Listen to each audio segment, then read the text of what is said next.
Hey everybody, it's Jim. Welcome to Song Tripping.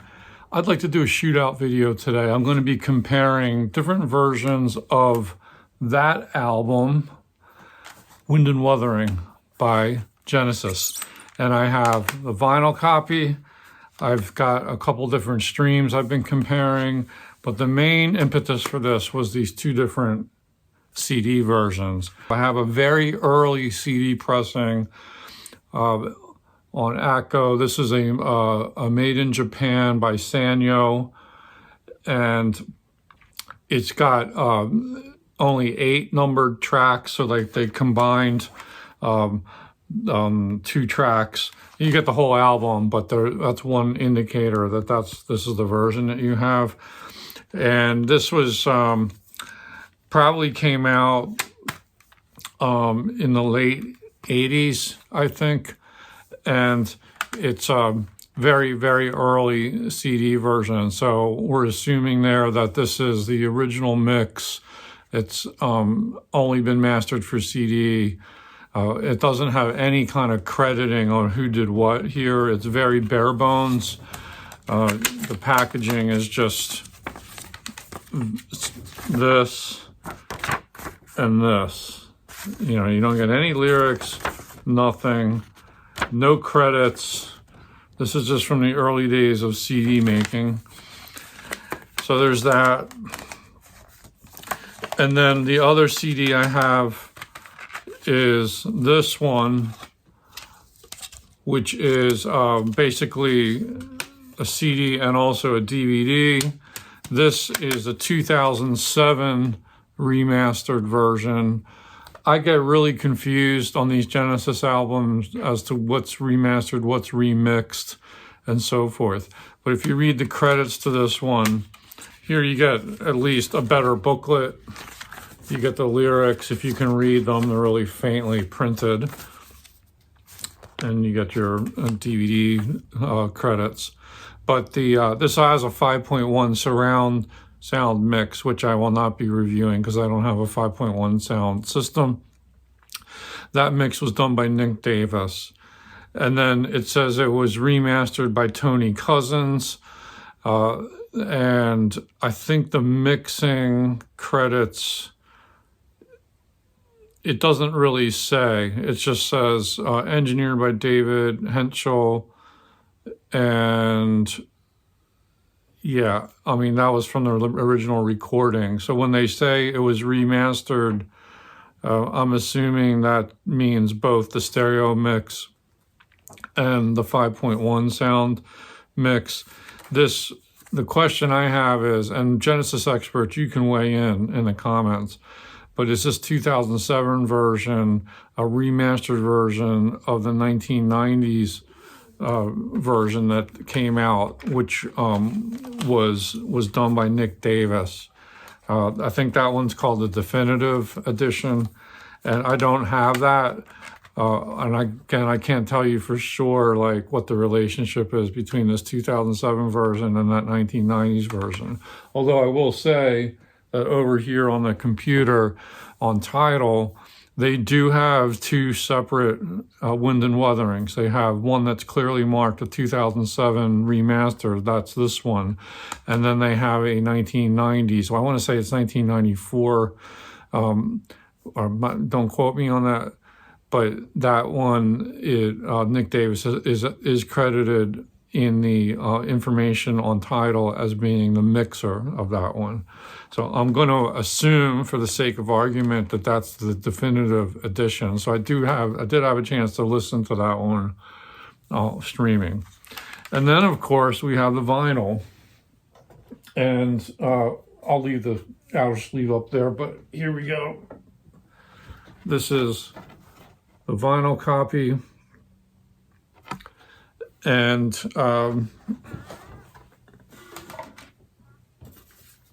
we'll call it an OG vinyl. It's a pretty old pressing, and I got it used. The one drawback is I don't have the original inner sleeve on that vinyl copy. It's just a white inner. So one down the line, I'd like to actually get a proper inner sleeve. But let me cut to the chase and we'll get into sound quality because that's what really matters here. Let me just flat out say right up front that amongst digital versus vinyl here, the winner clearly in my book is the vinyl. The vinyl copy will be my go-to copy of Wind and Wuthering. Sound qualities are just, love it. It's kind of all it's a strange record, Wind and Wuthering. It's a very thick mix. It's kind of complicated. There's so many keyboards, really lush, but like so much going on, and the guitar textures and like the bass and the drums and the vocal. The vocals to me always seemed a little bit mixed into the background a little bit on the original mix.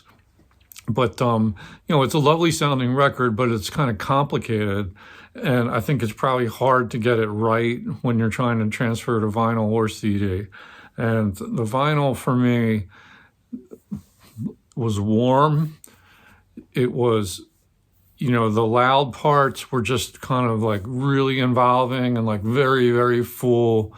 The sound mix kind of glued together for me. The word glue was coming to mind. Like everything kind of glues, sticks together pretty nicely. It's just kind of like, I don't know if it's because I originally heard this album on vinyl and that's what I'm most nostalgic for, but it just sounds right. It sounds right on vinyl. I'll maybe get back to vinyl in a second, but to me that just defeated all the digital versions, and it wasn't that close. Now we'll get to a complicated story about my listening experiences of doing this shootout. So yesterday, I first put on the old 80s version of Wind and Wuthering, and I didn't like it at all. I thought, this sounds thin, this sounds mushy, it sounds like someone left a batch of newspapers outside in the rain, and it just got to be this soggy mess of newspaper that was just mush, and like I wasn't getting like a strong bass, and like the quiet parts were just kind of like disappearing, and the loud parts didn't really like boom, and it just was not involving. And so I was like, I don't really like this. And then I went to this 2007 version, which is a remaster. And yesterday, when I was listening to it, I thought this one was the clear winner. Like, this one really punches.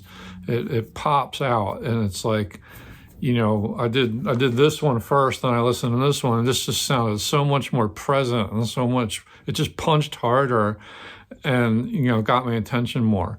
But I will say that by the end of this listen, my ears were getting fatigued. And that's a red flag. So, I slept on it. And then this morning, I listened to the vinyl version, which was like, the vinyl just sounds lovely. And I also was listening to the Tidal Streams. And the Tidal Streams I listened to yesterday. And again, that's what I think is the definitive edition from the 90s. And then this, the streaming equivalent of this version, the 2007. And again, I kind of prefer the 2007 to the 90s one. But what a difference a day makes. So after listening to the vinyl version this morning, I thought, let me go back and listen to the digital copies again. So I put this one on, this early CD era release, and it held up a lot better. It was like, this isn't too bad. My ears were more accustomed to it. It wasn't as good as the vinyl, but I'm like, I'll listen to it all the way through, and this isn't too bad. And when you get to some of those loud, prominent, percussive parts, it popped. Like it kind of got my attention. It wasn't in no way as involving and as absorbing as the vinyl was, But I thought, I was literally ready to give this away yesterday. I was going to put it on the discard pile, but I'm like, whoa, hold the phone. Let's wait a minute. We're not sure now. So, don't make any rash decisions when it comes to these shootouts. So I went back and listened to the 2007 remaster, and I had a premonition yesterday, but what happened when I listened to it at the same volume as this is it was so much louder, like kind of ear splitting. I had to dial back the volume like many, many notches to get this to like an acceptable listening level. And yes, it's in your face. Yes, it punches hard, but it was pummeling me. Like it was like too much. I suspect that this is a brick wall master item. And I just was like, wait, I enjoyed this so much more yesterday, but today it sounds almost unlistenable. Like it's just way too harsh.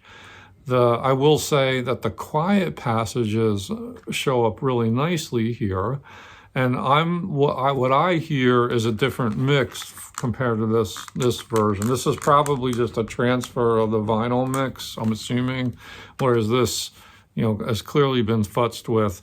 Like you can hear the drums better, like they punch harder and are nice and articulate, and that's nice. And the quiet parts, like they feel like there's more there. There's more bass than you get in here.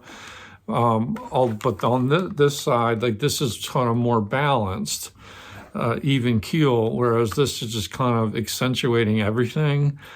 And then, so the quieter parts I kind of like, but then when it gets to the louder parts, it's just too overwhelming. It's just too much. And it's no wonder my ears were getting tired when I wasn't really thinking as much about it yesterday. When I was focused more on it today and listening more critically, I'm like, this is almost insufferable. So I have to say that between the two CDs, if you forced me to pick, I might go with this early 80s one, just because overall, it doesn't hurt my ears to listen to it. Yes, you'll probably have to crank the volume like a lot more. You're going to want to play with the EQ.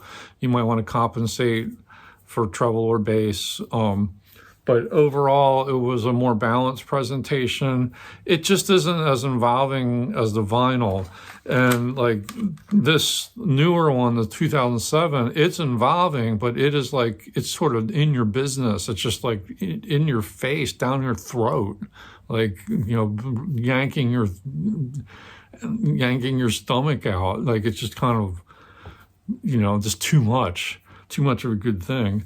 Now, this raises the question about like over on Tidal, what about that 1990s version, which to me sounds a little bit tamer than the 2007 remaster.